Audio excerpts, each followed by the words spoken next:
Hello అండి. మన వంటల్లో, మన ఇంటిలో కూడా కరివేపాకు, కొత్తిమీర లాంటివి లేకుండా గడవదండి. ఈ కరివేపాకు ఎప్పుడన్నా అయిపోతే గనక గబుక్కున దొరక్కపోతే మీరిలాగా ఆకునంతా దూసేసి, ఆ కాడల్ని చిన్న చిన్న ముక్కలుగా చేసుకొని బాక్స్‌లో వేసి పెట్టుకోండి. చారులో వాటిల్లో వేసుకోవడానికి మీకు పనికి వస్తుంది. పప్పుచారులో గానీ, ఎందులోైనా వేసుకొని అది మరిగిన తర్వాత మళ్ళీ మీరు తీసేస్తే మంచి సువాసనొస్తుందండి.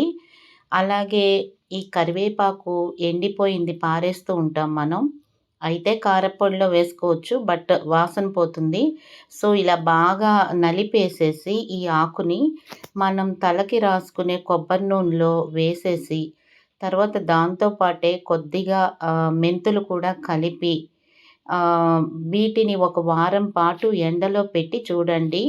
చాలా పనిచేస్తుంది. అలాగే కొత్తిమీర కూడా మీరు సరిగ్గా ఒక వారం, 10 రోజులు సేవ్ చేసుకోవాలనుకుంటే, అడుగున రూట్స్ కట్ చేసేసి, అందులో ఈ చిన్న చిన్నయి ఇలాగా కుళ్ళిపోయినవి అవి తీసేసి, ఒక బాక్స్‌లో గానీ, లేదంటే పాలిథీన్ కవర్‌లో గానీ పెట్టి ఉంచి చూడండి. వారం, 10 రోజుల పాటు అలాగే ఉంటుంది.